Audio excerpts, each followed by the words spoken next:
Today's show was a lot of fun. I had the pleasure of introducing a very fascinating guest, Jamie Meyer. Jamie's journey is as captivating as her casual, inquisitive, and wonderfully random style. In her early years, Jamie not so kiddingly expressed her ambition to become the Prime Minister of the world. While that lofty goal remains just out of reach, she humorously admits that it's closer than ever before. So keep your eyes peeled on that. Jamie's a true wanderer at heart, often deciding on a whim to pick up and leave with just 12 hours' notice. Her deep desire to immerse herself in the diverse cultures, languages, and landscapes of the world has been a driving force since her teenage years. Always on the move, Jamie's ability to stick to commitments might be a bit unpredictable, but her spontaneity is part of her charm. This one is a tough girl to pin down, let me tell you.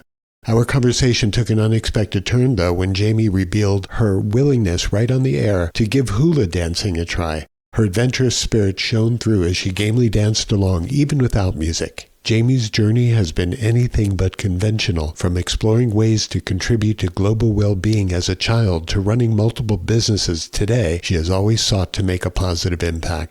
Even during COVID-19, when we were all freaking out, and while others faced challenges, Jamie found herself on multiple adventures, traveling and experiencing the world in unique ways. Jamie's self-assurance began early, laying down the law at age 14, to seasoned professionals, directing business operations with a confidence that surprised even her.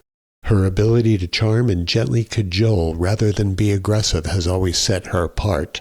Unlike myself, she values every experience and every person she's encountered, whether positive or negative, for the lessons they've taught her about herself. Her spontaneity and openness to new experiences are truly remarkable, with her unpredictable plans that keep even her friends on their toes. With Jamie's eyes set on new horizons, her life's trajectory is trending upwards. Whether she's in Australia, dreaming of Mexico or Malta, or anywhere else in the world, Jamie Meyer continues to inspire with her boundless energy and unwavering commitment to making a difference. So let's dive into this intimate, incredible, and laugh-filled journey with Jamie Meyer on 50 Tastes of Grey.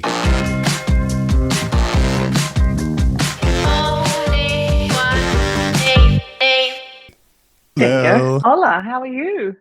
Good. How's it going? Good, thank you. Thank you so much for joining me today. I really appreciate it. Thank you so much for having me. What part of the world are you in? At the moment, I'm visiting my grandparents in Australia. Ah, what city? Well, they're in Ballarat, which is country Victoria. Uh-huh. Well, that's good. Well, great. So here we are, Jamie. Here we are. I Did- really liked your sort of casual, inquisitive, random sort of style. So It I am really all yours. is. Good. That I love to hear that, and I'll never tire of hearing that. So I have to begin because when I was reading your bio, it said that you once aspired to be the Prime Minister of the world. How's that coming along? Well, ironically, it's actually closer than it's ever been. Oh, is that Not right? that Do it's tell. not that it's really close at all, but Uh-huh. it's definitely closer than it's ever been. Where did that come from? Because, I'm supposing that you grew up in Australia or the UK because prime minister is the very, very top of where you can get. Here in America, it's you want to be the president of whatever it might be, the president of the United States of Love or whatever it might be. So tell me a little bit about the genesis of prime minister, what that meant to you when you were growing up. Well, like you say, it's the highest point of uh, political hierarchy here, and so I just assumed at 5 years old that that was the highest point in the whole world, and you could only be the prime minister of any country. So obviously, if I mean, not that prime minister of the world even existed back then, but if you were going to be in charge of the whole world, you'd have to be the prime minister. Ah, okay. And is that something that you pursued, or is it just a whim at that moment? It was something that I completely forgot about until I was about 33. And so I was working through my professional career, which was more business and organization orientated, and remembered randomly at some point. I think I was trying to work out what the genesis of my company was and sort of came back around to that memory. from when I was a child. It didn't really fit in anything that I was working on. And so then sort of I started to explore not necessarily being Prime Minister of the world, but ways that I can contribute to what that would mean. Gotcha. So you wanted to take the kind of human route to being the prime minister, not necessarily grab them by the balls aspect of power. No, definitely not. I don't want to grab anybody with a ball. Good. We're all happy about that. Yes. Even if I was actually Prime Minister of the balls, there would be no ball grabbing involved. Okay, good. I think, we have breathed a collective sigh of relief. So it's good to know that. What have you eaten today so far? It's 7 a.m., so all I have had is coffee. Okay, okay. What would a normal day of food be for you? Oh, I'm kind of random and I'm very country specific. So depending where I am would depend what I had. If I was in Europe, I'd probably have eaten some cheese and salami Hmm. by now. In Australia, I wait until about 11 o'clock and then I'll have yogurt, maybe some rhubarb, maybe some protein pancakes. And then lunch is usually still salami and cheese. I'm kind of addicted to salami and cheese, I'll be honest. I was going to ask you about the salami and cheese thing. When you travel through Europe, and I know that you have a lot, every country in Europe seems to have the best possible ham in the world. It's like, our ham's the best. Our ham's the best. Is that something you've experienced? I think they do that with everything. Like we have the best this particular cheese, we have the best salami, we have the best ham, we have the best wine. We they all sort of very uh biased as to whose is best and what is best. And to be honest, they're all really good. None of it's Right. better than anybody else's. You see, you just took on a very diplomatic approach there. That I could see the prime minister of the world discussing.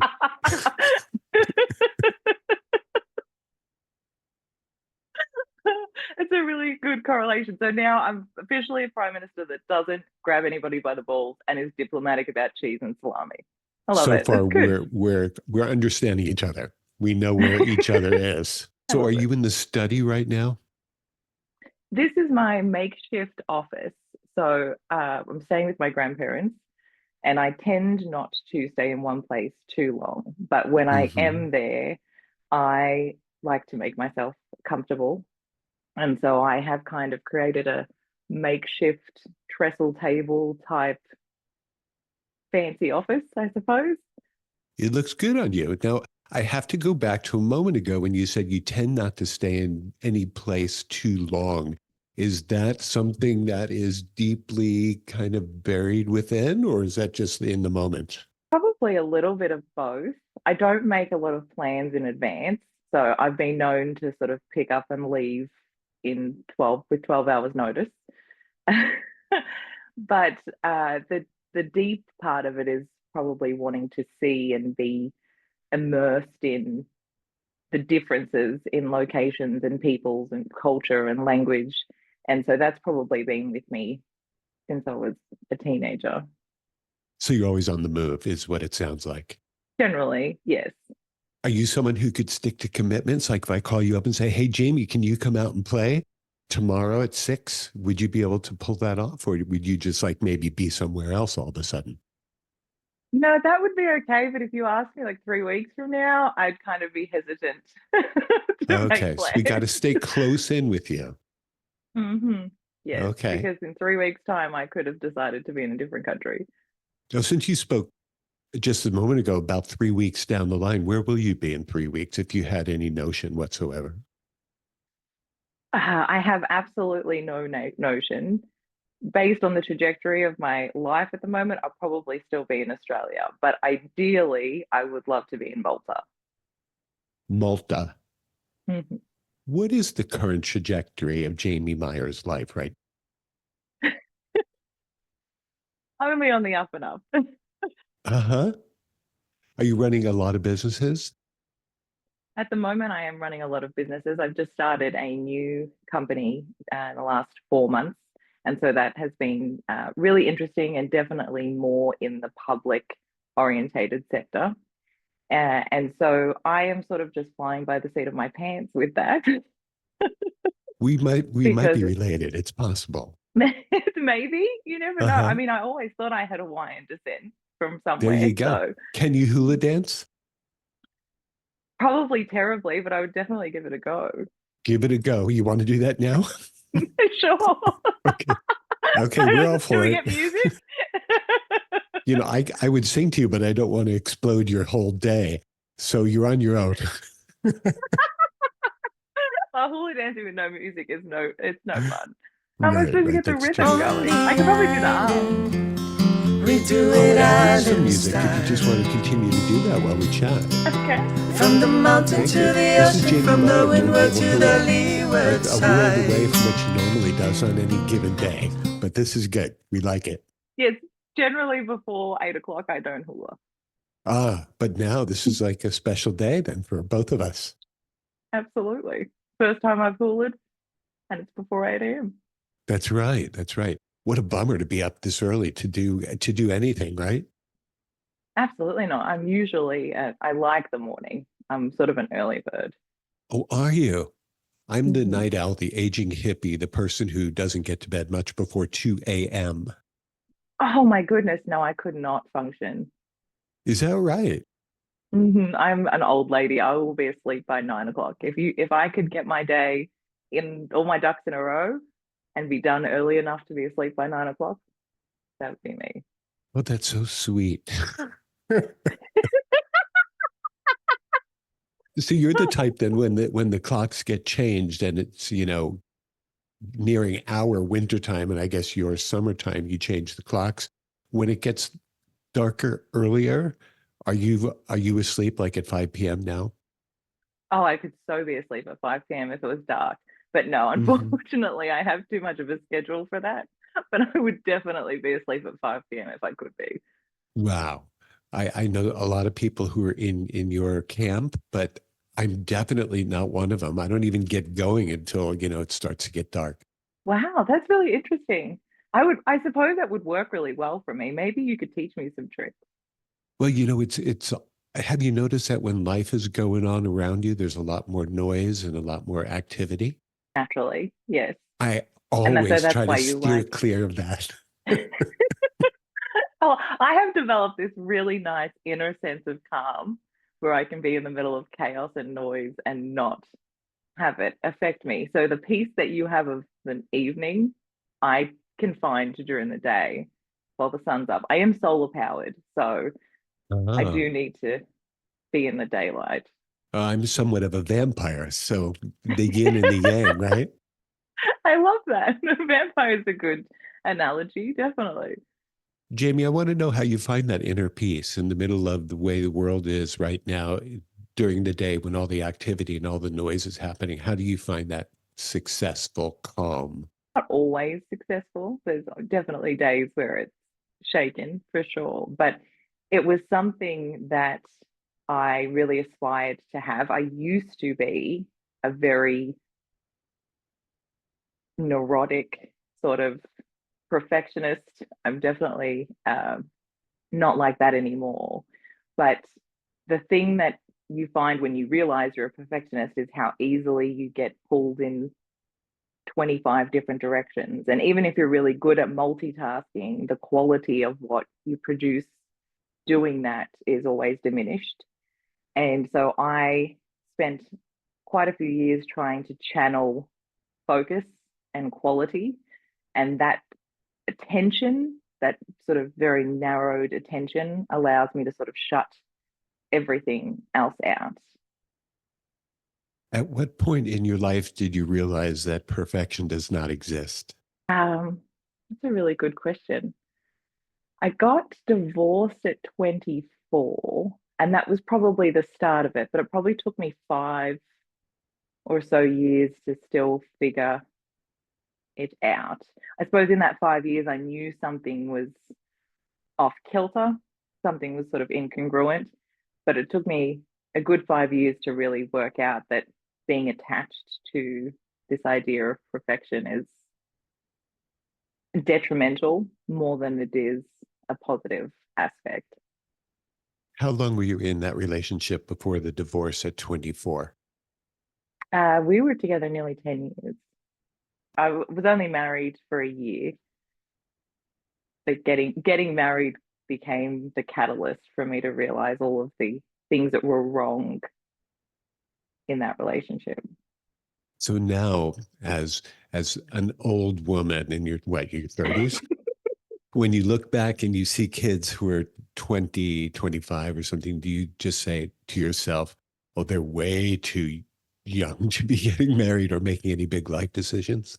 I mean, I definitely am a huge believer that you do not want to be who you were at 25 for the rest of your life, for sure. But at the same time,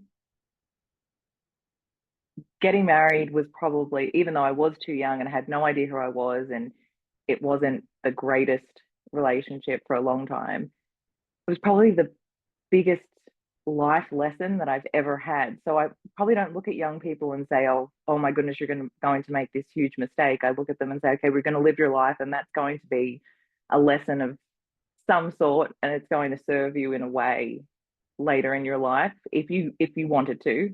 You know, definitely you can get married young and remain miserable forever. But I don't really look back and think to myself, oh, I made young mistakes. And definitely there's things that were not ideal, but they sort of led me to places that allowed me to become better and do better and live life more deeply. So no, I don't look at young people and go, oh, you're making a huge mistake. I think to myself that you're going to learn a lot of things by making that decision. Well, that's a nice way to frame it, actually. How did you and your life become affected by the COVID shit show that occurred? Because I noticed that you have started a few things since then. So, I mean, everybody else likes to call COVID a shit show. I had the time of my life through COVID, and I'm probably one of the only people that can say that. But I was overseas, I was in the US when the world shut down. And so I was gifted 9 months, which I would never normally get on an Australian visa in America. Gifted 9 months with my family over there and exploring the US because the borders were not as stringently closed there as a Hmm. lot of other countries. And then I couldn't get back to Australia, but the US wanted me to leave. So then I started country hopping, whichever country was open, I just get Oh, on a wow. plane and go to that country for a little while. And I probably traveled for, I think it was about 2.5 years before I could get back to Australia. How were you able to travel during that time when everybody else was like, don't breathe on me, don't touch me, don't get too close to me, rub this down, wipe that off? So how are you dealing in your life during that time? I probably was not that worried about germs. Uh-huh. And so that allowed me to sort of just freely move around. The other thing was too, there was no one else traveling. So there were a lot of times when I was on a plane and I would be one of three people, the pilot and the stewardess included. And so the plane was the most isolated place in the whole country because there's no one else on it. Wow. So you were playing it fast and loose in the sky with the Really? pilot and the flight crew. With any kind of crazy wild stories that were going on inside the airplanes with you and maybe two other people? Not particularly in the airplanes. No, the airplanes were really calm. I had, Right. first class service, basically had a business class seat because there was nobody else on the plane. It was a very nice way to travel. I used to feel like, like the zombie movies and Will Smith's walking down the desolate city street and there was Yeah. nobody else to be found. That was sort of my experience of a lot of places in the US and Mexico and Costa Rica and the Bahamas. There was sort of kind of a ghost town. There wasn't that many people. And then everybody else started to not be quite so afraid of the germs. And I got a little anxious because there were too many people around.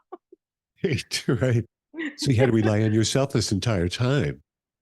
Yes, So what was that was going through your fantastic. head when you're traveling the world? It's COVID. There are few people, if any, out and about in these foreign lands that are places that maybe you haven't been before. How are you able to Yeah. just kind of deal with the day to day? My day to day was pretty normal. I would work, explore. There was sort of in my daily routine, there was really nothing that Mhm. changed. outside of maybe learning a new language and adjusting to new food or culture shifts.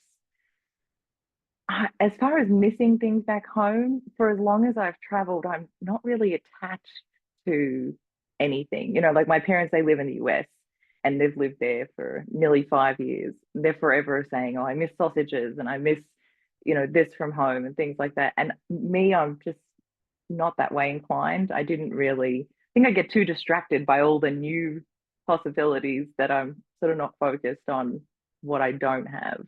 Right. Where are mom and dad? They're in Omaha, Nebraska. Omaha, Nebraska. Now, what brought them there, do you think? My sister married a gentleman from Nebraska and had two children. And so once you have first grandbabies, it's enough to Right. move countries. Wow. Omaha, Nebraska. That's kind of, a little bit set aside from a lot of other places, right? They do call it the flyover state. I'm not entirely sure why though. I've spent a lot of time there and it is actually a really beautiful state. Yeah. The Yeah. farmland is exquisite. People along the coastline in America think everything between LA and New York just doesn't exist. So don't listen to anyone. It is Gosh. very true though. Yeah. Tell us about the latest venture that you're involved with, because I know you have an entire portfolio of things that you're up to and that you're involved with. So give us a little bit of something of what you're doing currently. I'm still doing a little bit of everything, but the most recent one is moving into the public safety sector and working to develop systems that support first responders in a more fully encompassing way, and so that their systems work better for them and serve them as they serve everybody else. So don't systems like that require some sort of infrastructure related funding or backing by the government or city or county and that kind of thing for them to be able to do their best? Generally, it does rely on funding. The system that I'm designing hopefully doesn't require an exquisite amount of additional funding than they already have. We're trying to work with different areas within existing budgets because they're already under really tough funding constraints Mm-hmm. to even support the individuals in the way that they are now. And so essentially what we're designing, it is designed to do is improve the way that funding is utilized and the degree to which it creates an outcome and impacts those individuals and then impacts the system itself. So we're trying to build better infrastructures within those infrastructures so that funding is more equitable. So you talk about reallocating funds and maybe putting into other sectors of that. Potentially, in some cases, there are areas in the world that actually do first responder support really, really well, and they are generally, particularly in the US, are from higher funded areas. So we're trying to replicate those systems within areas that are not as well funded, so that there is, how do I say this without trying to get off on a tangent? So that We so that specialize in those, tangents over here. yeah. I don't want to get too far off track. So essentially what we create is an ecosystem that works better. And so we remove all the holes in the bucket so that the water doesn't drain out in those areas where the funding is not as substantial, so that they actually have a system that is more lubricated by the funding that they do have. The first responders that you're speaking about and that you're trying to help through your business, is that a nationwide thing, or is it a worldwide thing that includes Australian, European nations, and all Western nations, or where is it kind of focused? If you're going to be the Prime Minister of the world, you cannot be country biased. Look So at it has to you. be. You're so back on the diplomatic. stump. So diplomatic. So no, it is a global venture. At the moment, we're exploring opportunities in both Canada and the US. And so it's a very, very new venture, but it's designed to be applicable and take into consideration all cultural differences internationally. So when you approach someone in government and you want to pitch them your business or what it is you do, pretend I'm one of the people, a decision maker in the government that would give you the green light if I really dig what you're saying, or someone who might have to turn you down if I don't. You wouldn't turn me down, Matthew. No, if you came in dancing your hula, I think that would be it. No ball grabbing required. Right. Well, maybe not by you.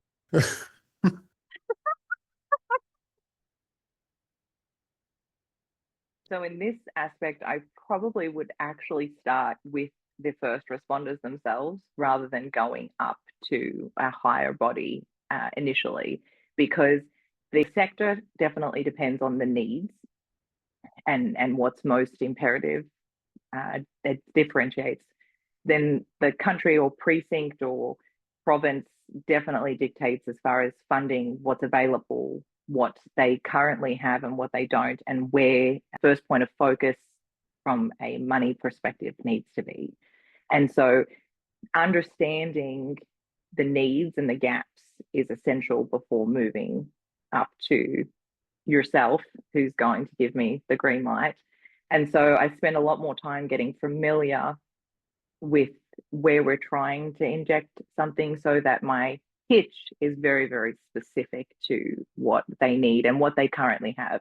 Because there is no point walking into an underfunded law enforcement precinct and expecting them to spend $50,000 on making everybody's every daily experience better when they cannot afford to pay wages or they're understaffed. Or so these, you sort of have to be very diplomatic in understanding what you're actually asking of people. And so then we can kind of get a ball rolling and snowball into understanding funding. It also allows us to create relationships in those vicinities and then understand what other resources are available locally so that we can stimulate a local investment as well.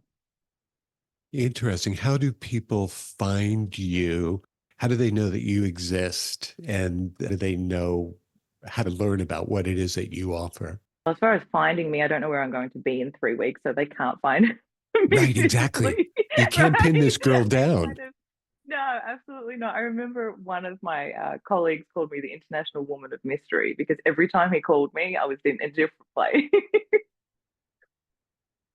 But as far as finding my online footprint, the easiest way would be my website, which is jamiemeyerinterprises.com. We need to rely on the fact that you have an online footprint and that we never know where you're going to be. It's like you and Waldo. We're always kind of wondering where you're at. I need a stripy shirt. When you're going out there, you're trying to pitch yourself and your systems and so on, which sounds like really a fantastic idea. Is it a grind? Is it difficult for you to make business happen in this world's environment right now? I think I wouldn't say it's difficult. There's always a barrier when you're trying to do something that's a little unusual. And so I generally lead one with making myself familiar and understanding exactly what people are faced with. And then two, tailoring my response for their greatest benefit, not for what I'm trying to sell them. Like, obviously, I mean, ideally, everybody wants to walk in and sell, a $300,000 system, but it's not in the best interest of the people that I'm serving, and it kind of defeats the point of what I'm trying to do. And so it's leading with understanding and then educating the options that exist within the current environment. So instead of trying to go wider, we just go deeper. Whether somebody or whether a precinct or anybody that I'm working with is ready for that right now, at least they understand what's available to them and they can start making small changes and small decisions that lead them to the place where they can make those changes. Have you had any recent successes that you could discuss with us about placing one of your systems into play? Unfortunately not, because everything is confidential. Right, But right. yes, everything is super confidential, which I kind of love. When I started my career, everybody told me that having a really stringent NDA for everything that I do was going to shoot me in the foot. But I really do love that we have the ability to go in and basically have carte blanche, because people trust that we won't break those parameters. And so I have never released or expressed a client that I've worked with. I won't even use a scenario where they could potentially listen to this and say, oh, she must be talking about us. I sort of like to just steer right away from discussing it. Would you like to dangle a couple of hypotheticals just in case? No, because then I'd really have to kill you. Right, exactly. But you'd have to track me down. So maybe we can meet in Omaha. Maybe we could meet in Omaha, but if I'm coming to kill you, you're definitely not going to come meet me. I'm going to need to be way more. I need to get more game than that. Well, your systems would have to account for my security details. So I think we'd be okay. What else do you do besides doing these incredible things for first responders? Tell us a little bit about your backstory. So the only thing I ever went to school for was fashion design. So I am actually a certified fashion designer in textile construction. Haven't actually done anything with that yet. There's something in the works long term to go back into that field.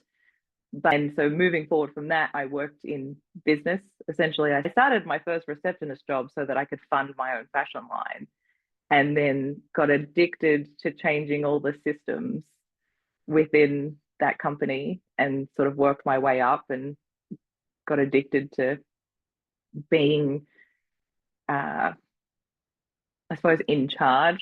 And when I say in charge, but being able to actually effect change in a company.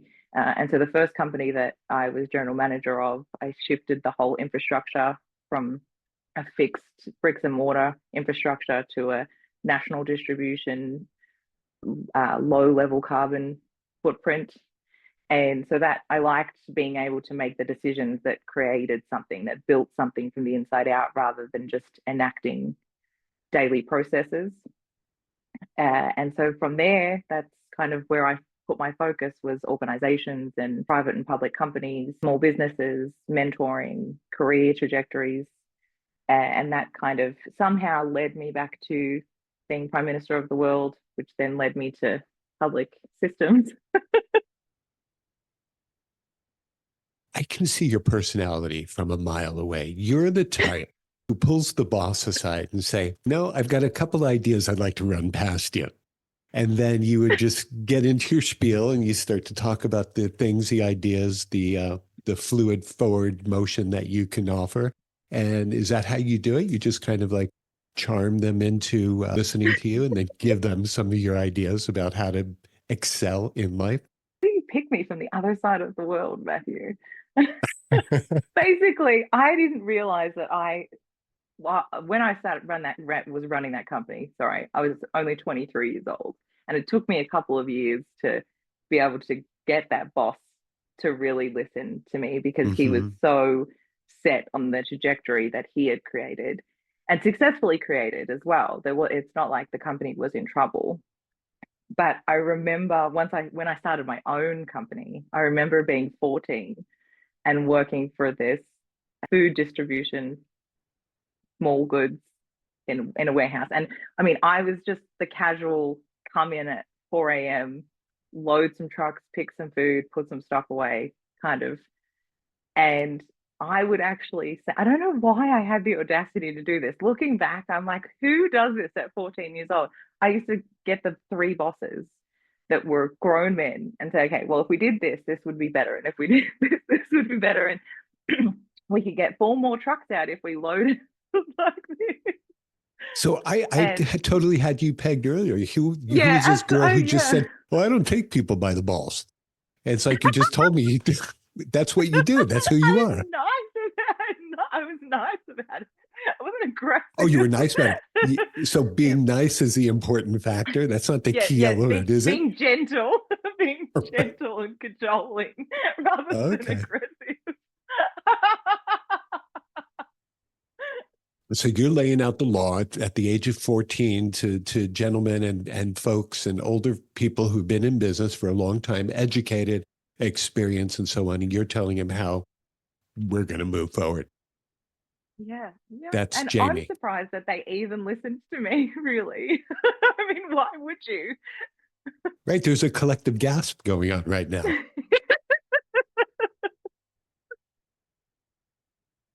And so, okay. So you tell us some more of your funky, funny stories from when you were younger and how you kind of became the woman that you are right now. That's really interesting. I was not very uh, popular in school. That's There was definitely school work was super easy. I used to be able to sleep in my psychology class and ace a test. I remember one of my teachers in the 11th grade, she would actually isolate me in the classroom whenever we had to do a test because she wouldn't believe that I could get 100% when I slept all the way through her class. I don't know. She was just boring. I don't. It must have. I never slept ever. I never slept in any class ever except for that one. But she thought I would cheat when it would come to tests because she's like, "You're not awake in the class. How can you learn anything?" So I was really naturally good at school, but I didn't have a ton of friends. I didn't sort of get along with a lot of people. To this day, I cannot tell you why that was, but that was very character building for sure. What do Uh, you think about these what else? scientists who say that success is usually a result of great social skills? I wouldn't completely disagree with that.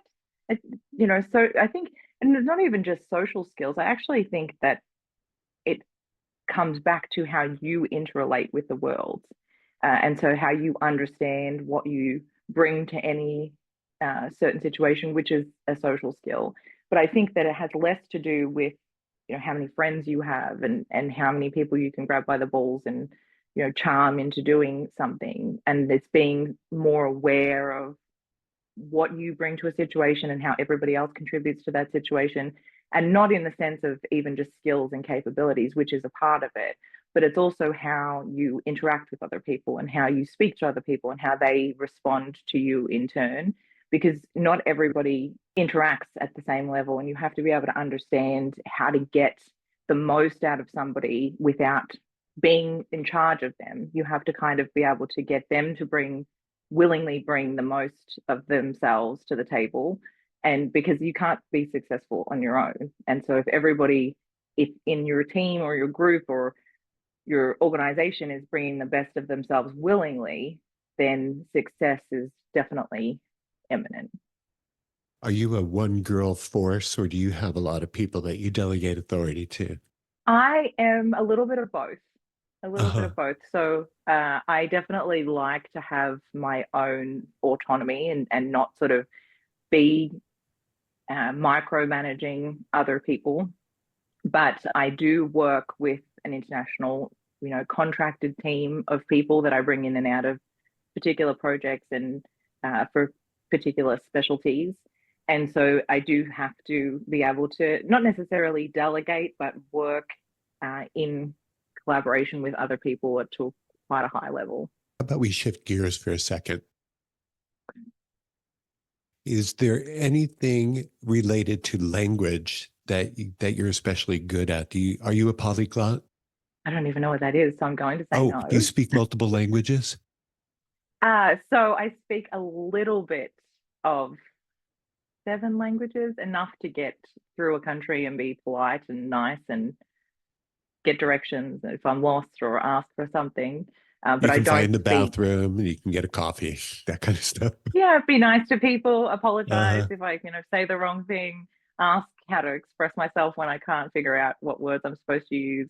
I remember one time I was in Italy and I'd just come from Mexico and I just finished learning how to speak enough Spanish to function.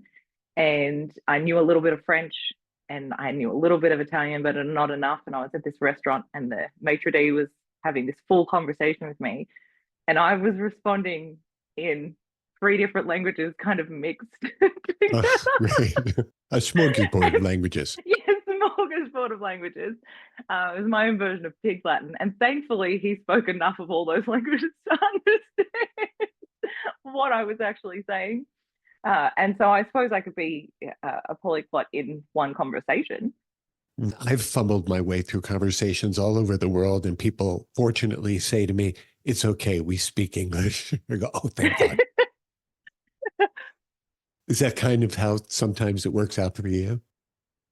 So a lot of the time in major cities, they definitely prefer to speak English because they hate to see you try and butcher something. I actually don't like that because how I can't learn if we're speaking English.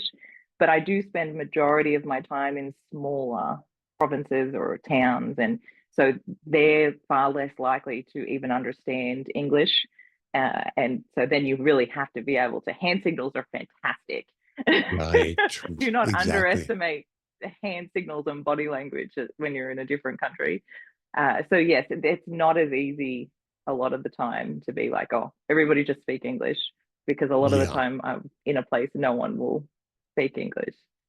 Of all the places that you've traveled to so far, do you have any favorites? Mexico, it was the most surprising. I never expected that I'd ever travel to Mexico, and I've lived there for 9 months, and it's absolutely incredible. And so it's probably the one that's blown me away the most in sense of what I expected and what I experienced were so different. I am very partial to just about anywhere in Europe. There's just something about the lifestyle that speaks to me, but I have European heritage as well as my Hawaiian descent that's in there somewhere, Matthew. And so that's probably, I'm probably more drawn to Europe, but then Europe is also so diverse as well. With that said, I can't, all the time that I've spent in the US and how different each and every one of the states is actually quite kind of culture shocking for a Western country that, as an Australian, you believe to be so similar to your own experience. And so that's also been a really amazing experience. Though I will say the Bahamas, there's something about island time and island people that is completely different. I remember the first day that I arrived in the Bahamas, I was walking around this small little village in Governor's Harbour, and this white van started following me. And for like a woman traveling by yourself, the white van is just like the worst thing that could possibly happen to you, particularly on your first day in a different country. And so I'm walking down the street, I realize that the van is following me, and then he stops, and I'm like, oh my God, you're going to die. But if you run, you're probably going to get run down by the van. So I stopped to talk to him, and I was really quite aggressive because I thought I was in danger. And I was waiting for somebody to open the sliding door and just grab me and pull me in. And he realized that he scared me, and he got out of the car to sort of apologize, and I just freaked out. So I'm walking away, like trying to get away from him now that he's out of the car and can't run me down in it. And he's sort of screaming how sorry he is that he frightened me. I can't get away fast enough. What was it that he wanted from you, do you think? So where I was, it was unusual for anybody that wasn't a local to sort of just be walking around. He thought I was lost and that I needed directions. Ah, okay. So it's not like he wanted to invite you to a pub or anything. No, no, no. He had the purest intentions. It's ironic though, because a lot of places I've been, I tend to have somebody follow me in some Mm. regard. It happens a lot through Italy. Yeah, single women traveling, it's always been a little bit sketchy for people to accept that. And you get a lot of eyeballs, you get a lot of attention, and people can't understand it. I mean, I get that in Australia too, being by Right. yourself. I mean, I can take myself for dinner and sit and enjoy myself or go for a glass of wine, and people really do. I remember when I first started going out by myself, I think I was probably would have been about 28, and I lived in a small bayside town in Queensland. And I'd go to a restaurant and they'd say, oh, table for two. And I'd be like, no, just me. And the looks of sympathy you get from people, Right. they're like, oh my God, I'm so sorry you're by yourself. I was That poor I was dear. shocked. The poor dear, right? So you get the best table. They usually give you a free glass of wine. Right. It's And they watch definitely after not you. a bad thing. Yeah, it's definitely not a bad thing. But yes, it is surprising how people struggle to navigate a woman by themselves. So you're completely at ease being a solo traveler, being a solo diner, going to the cinema by yourself and doing all the things like that by yourself? Absolutely, all the Yeah. things. Oh, yeah, yeah. What about your social circle? Do you have many people within that? I have my close circle is quite small, and I like that. Yeah. I have a lot of acquaintances. I traveled a lot. So there's, I have people in many countries that I still speak to and keep in touch with and catch up with when I'm overseas. But I would consider that my broader, more acquaintanceship type circle. And then I have a really big professional network too. So I deal with people a lot, which is probably why I like my alone time. What's the perfect night for you? If you were spending it by yourself, what would that look like? Bed. She Well, loves to actually, no, I sleep, this shouldn't one. say. I do. Well, 8 hours is imperative for me to function. But so probably bed, a book, maybe a glass of wine. If I was going out, it would be beach, somewhere by the water.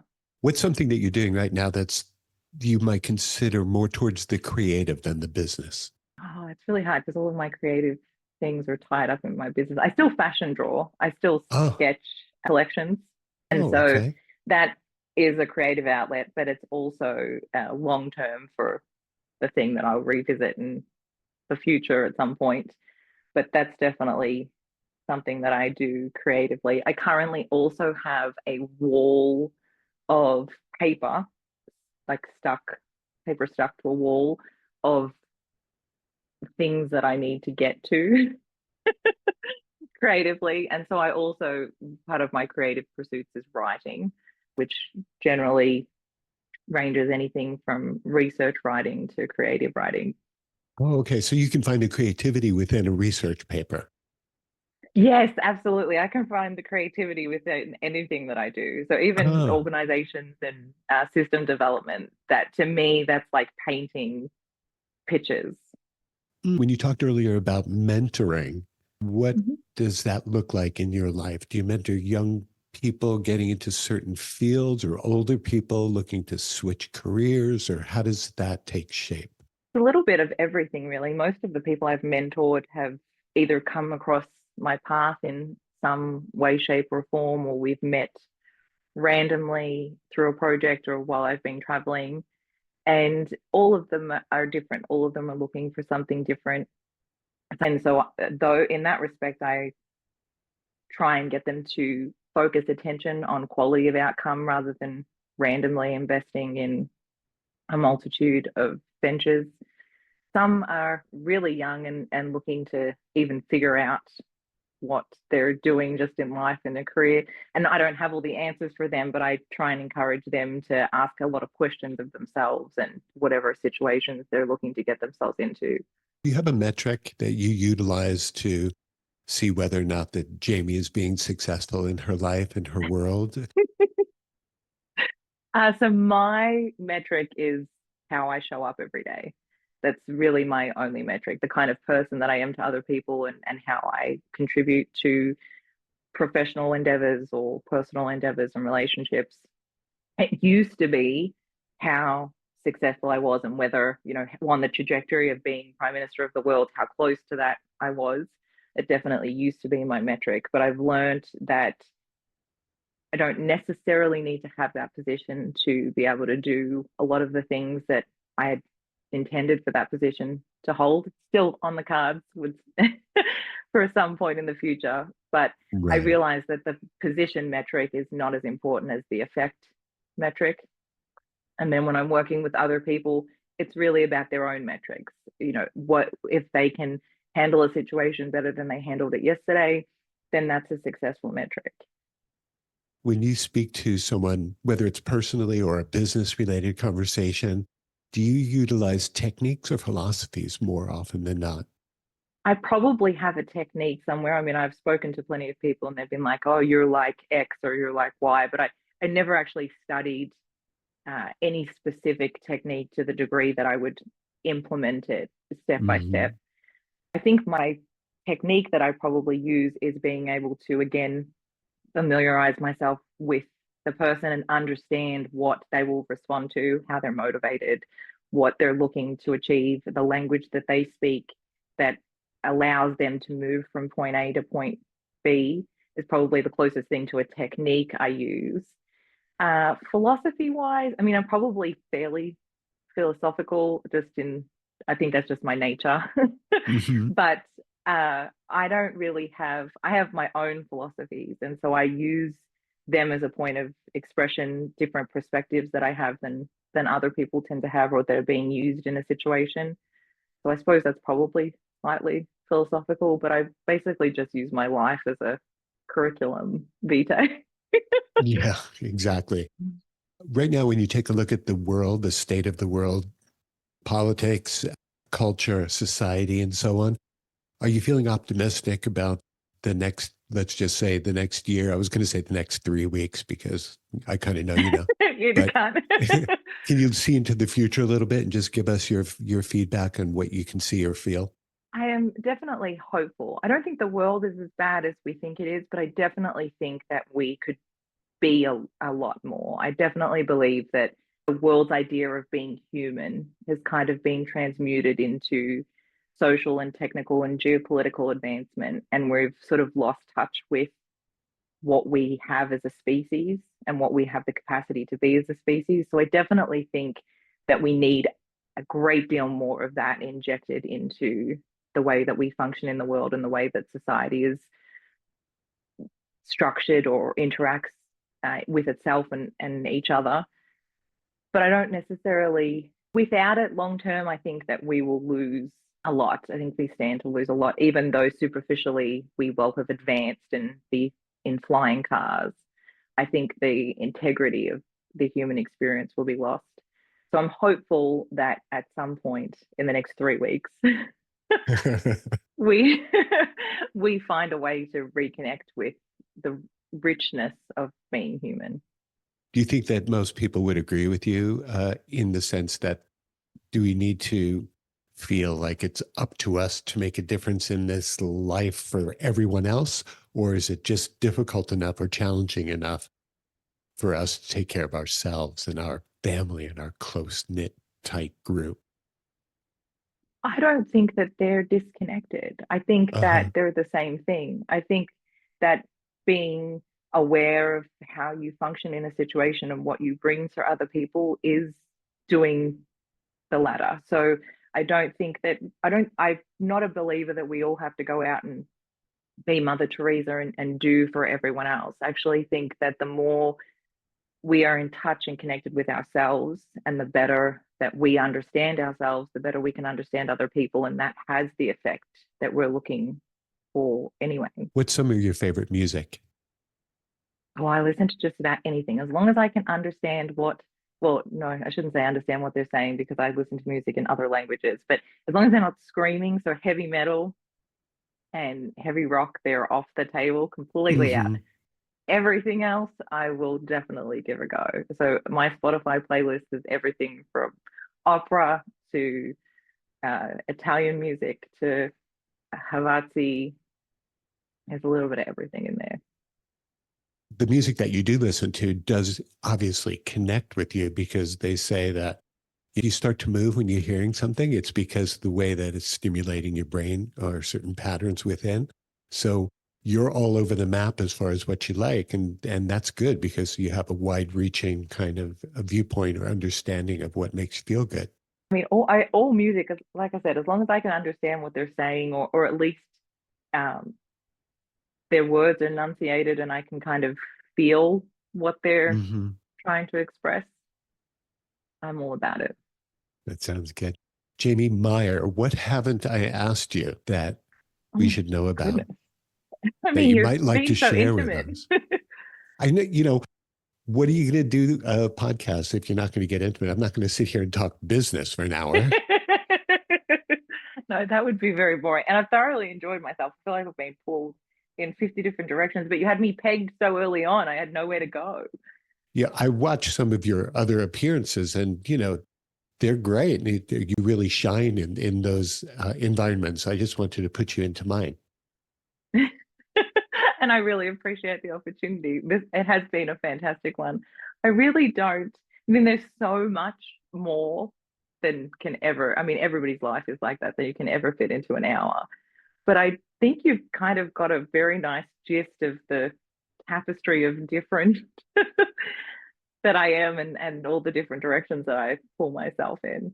I think when I interview folks, it's really more about a conversation than an interview. And I like to have people reveal parts of themselves that don't come out on the business podcast. So I just want to get the human to be a part of the show. And like, you have been all that.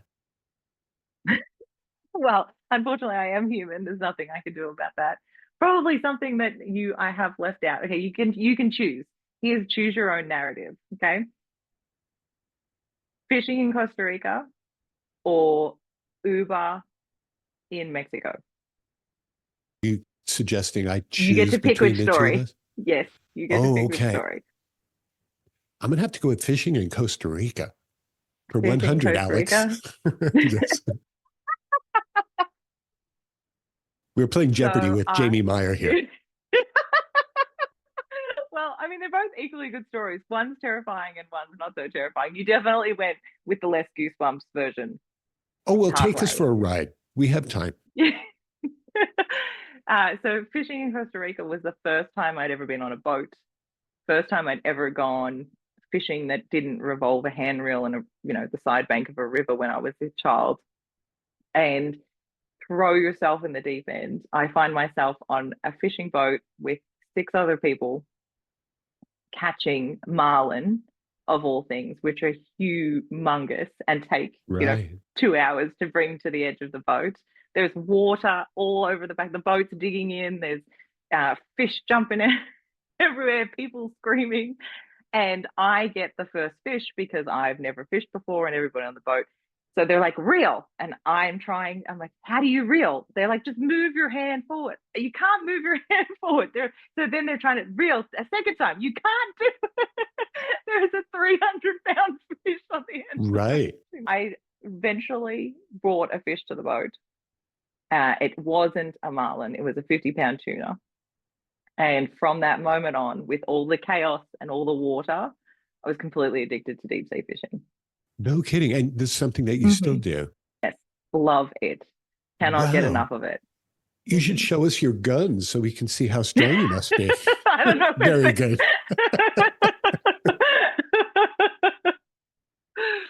Yes, but it's got to be big game fishing. So do you usually have a chef on board who will then take your tuna and create sushi for you on the spot? Is that how it works? In Costa Rica, we did, yes, absolutely. Mm-hmm. So I'm a huge believer in being super respectful of nature. So it's catch and release when you're permitted to do so, or you catch it and eat it. There is nothing in between. Right, and exactly. So yes, in Costa Rica, we did. The tuna was bought. The mahi-mahi and the tuna was brought straight onto the boat, and we had that for lunch, which was incredible. Okay, so now, now that you took us for some deep sea fishing, I have to hear the Uber story. Okay, so I was in Puerto Vallarta in Mexico, and I had met some friends there, but I wasn't a huge fan of Puerto Vallarta compared to some of the other places in Mexico I'd been.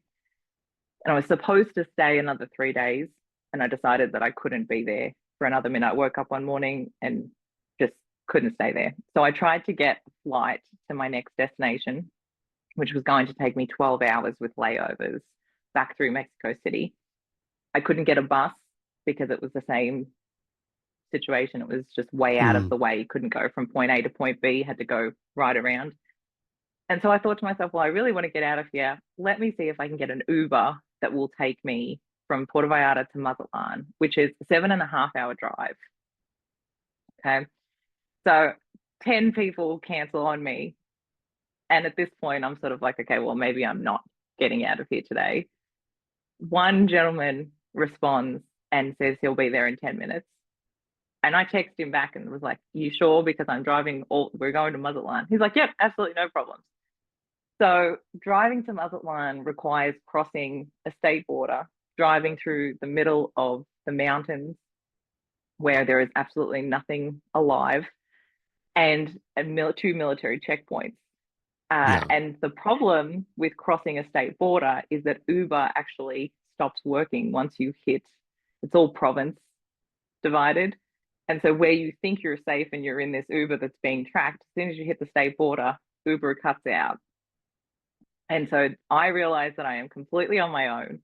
There is no town. The gentleman that's driving me speaks no English whatsoever. He's having a whole conversation with me about his family in Spanish. We get to the military checkpoint, and it is just a swarm of rapid fire Spanish with me in the back seat. They're pulling the suitcases out. The gentleman's trying to explain to them that he's an Uber driver taking me from, and they can't understand how anybody would book an Uber Right. that far. Then I realized that there's all these stories about how the cartel wait for the military checkpoint so that they can come out of the mountains. So at that point, ironically, I decided to remember that I've heard that before. And so I'm sitting in the back seat. I don't understand what's going on. I thought to myself, I'm pretty sure you're probably going to die. This is, Right. You've got yourself in a situation where you're going to be cut up into small little pieces or sold for a sex trade. And so that whole endeavor lasts about 40 minutes. And then I realized I've put myself in a situation where this gentleman could really be taking me anywhere. Truly taking you for a ride. Yeah, really. And I mean, he could be on his phone selling me to the highest bidder, as far as I know. So for about an hour, I panicked that I'm, basically just walked into death's doorstep. And then I realized that there is nothing I can do about it. I'm on my phone. I'm trying to figure out where the closest town is so I can get him to stop. I'll catch a bus. I'll catch anything else. We're literally in the middle of nowhere. And he's, super nice, stops for, lunch, and, he's being very normal, but I am already terrified. At some point, I realized that if I'm going to die, there's nothing I can do about it. And I'm just going to have to come to that fact. We get to Mazatlan. I'm still alive and all completely intact. This gentleman who I thought so poorly of for an hour and a half, he is showing me all the sights. He's from Mazatlan, drives me around, shows me all the tourist attractions and all the amazing things, takes me to my hotel, gets all my luggage, checks me in, and then comes out and says to me, "Oh, I'm so sorry that we're not going to be together on the way home. Now I have to drive 7 hours without your company." And I felt so bad. I hugged him because he was so nice to me, and I had thought the absolute worst of him. Oh my gosh. So you had like a Uber driver and a built-in tour guide. He was fantastic, really. Like, if I take the fear I created all on my own, there was actually no reason why I should have been that scared.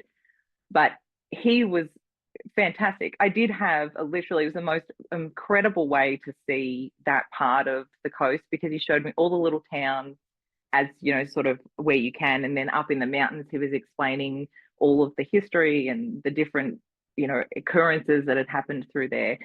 Granted, it was not as, I probably didn't get the whole gist of it because I didn't speak enough Spanish at that time to understand everything that he was saying. But yes, he was really incredible. That's so wild. You're probably the only one in your circle who gets into these kinds of things, right? I get myself into a lot of situations, definitely. I don't ever sort of think about them too much. I suppose I probably have, I did definitely get scared. And in that situation, I definitely get scared. But I sort of don't fear anything in advance. Well, one tough broad.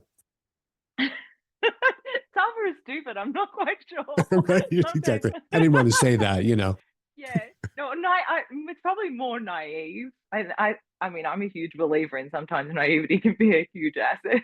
Right. You've been so much fun.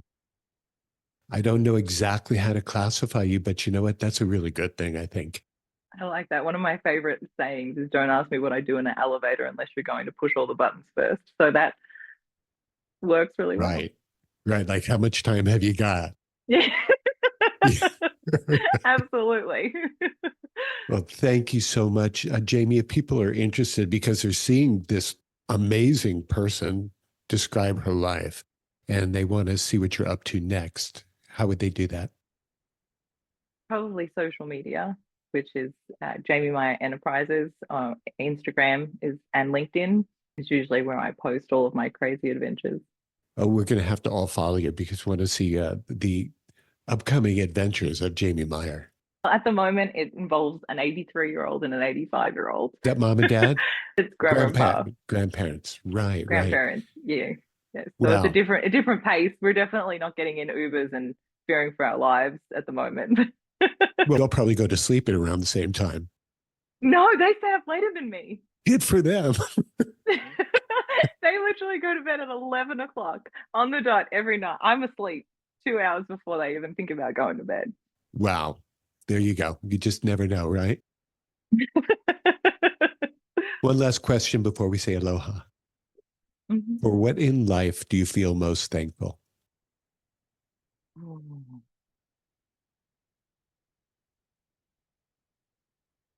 All of the people that have crossed my path, whether they've been a negative or a positive experience, all of them. Really? So you give the folks who like bum you out as much credit as those who make you laugh? They probably get more, actually, because they Uh-huh. taught me the most about myself. Very good. You got very serious then. I mean, you asked a pretty serious question, really. I know. It's just disguised in a kind of a warm, sweet way. Fuzzy, yes. It's Yeah. the voice. It's the octave of your voice that makes everything sound so sweet and fuzzy. But yes, it's actually quite a serious question.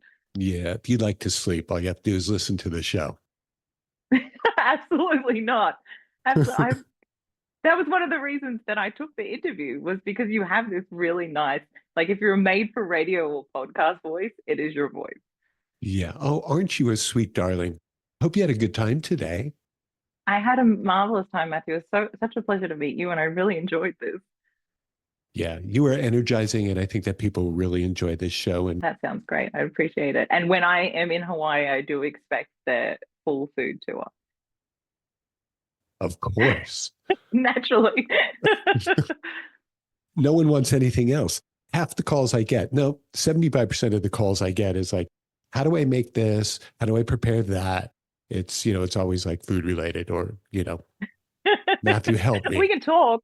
We can talk while we eat the food. But I have Oh, never been to gosh. Hawaii, so the fastest way to understand a culture is through its food. Well, if you love the Bahamas and island time and stuff like that, like you were saying earlier, I think you'd fit right in.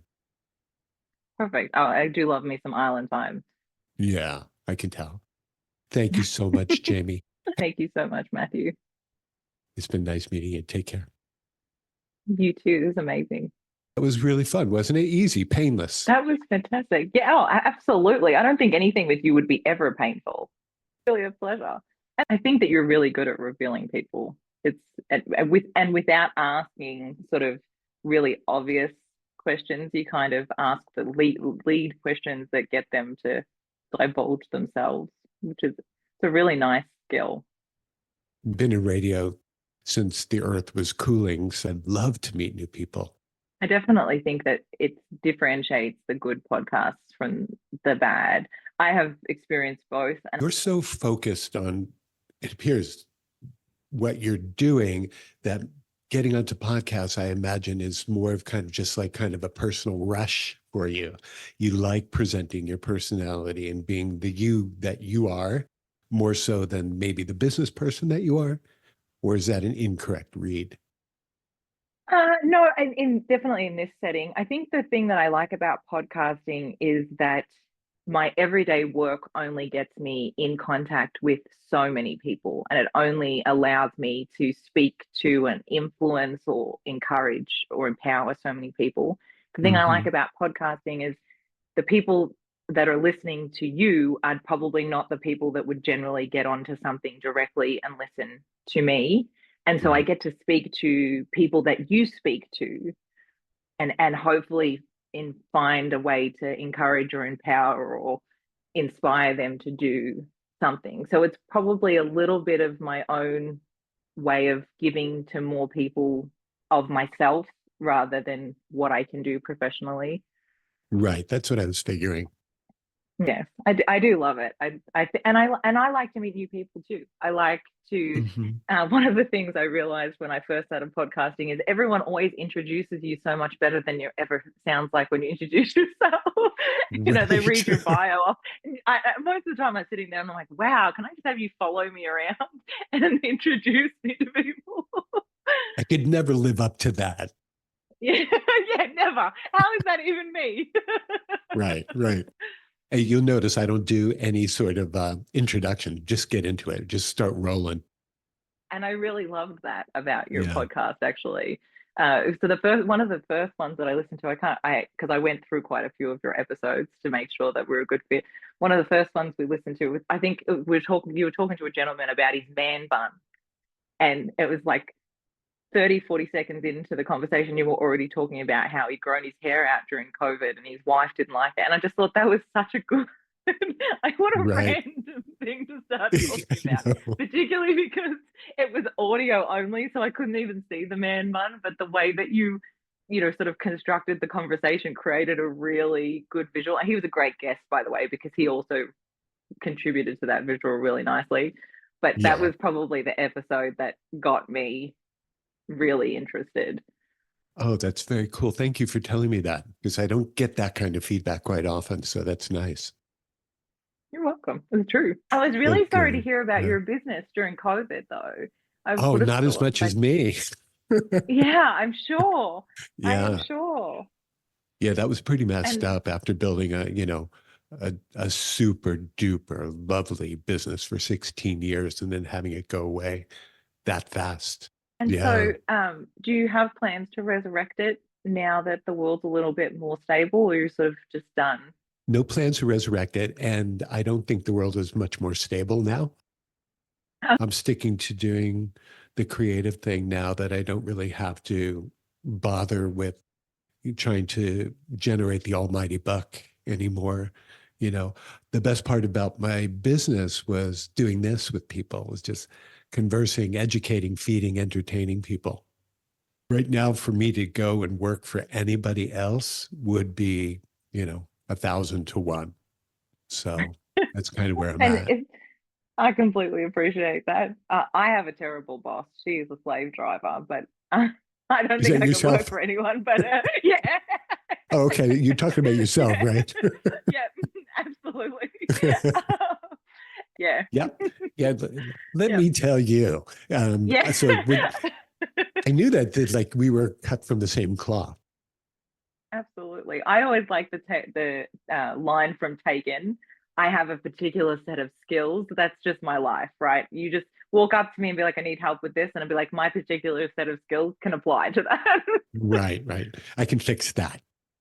Yeah, I worked in a male dominated industry. Everybody that, I wanted to emulate or be was all old school, like boys club male.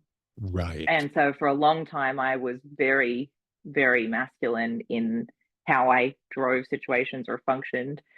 And then I learned that that doesn't actually work very well for women. Trying to be men around men only creates a very small window of opportunity. And so Hmm. I had to unlearn that and work out how to be a woman, Right. but without being too, so I needed a really nice balance to function. And so I can sort of flick between the two depending on what's necessary or what I'm trying to achieve or who I'm talking to, Yeah. I suppose, too.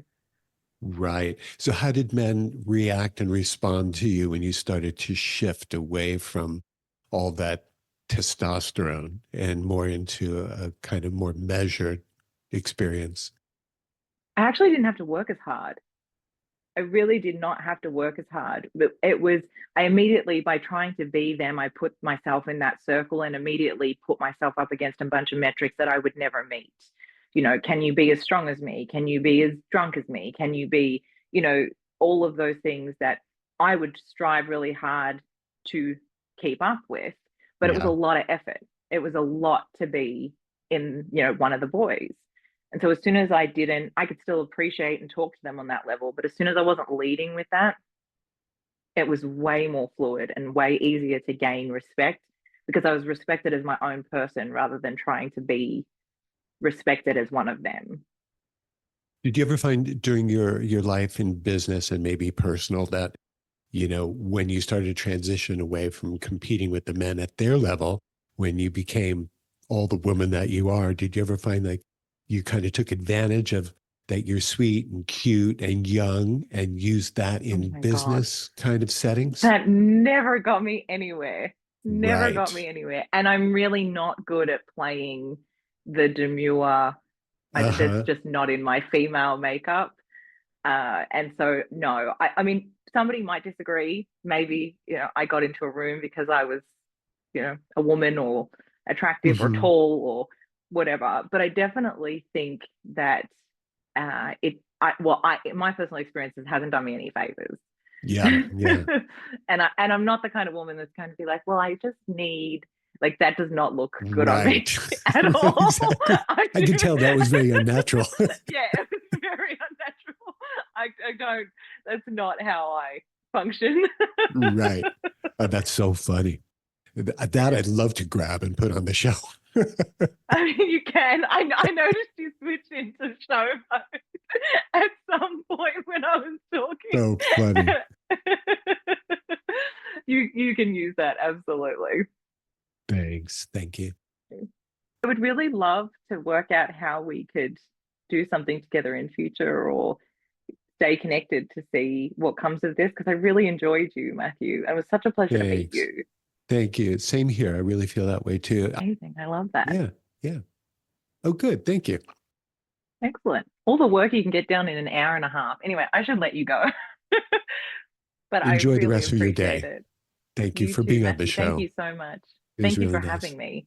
Oh, yeah. Always nice to be had, right? Absolutely. Thanks, Matthew. Have a nice Take care. evening. You too. Aloha. Bye. Aloha.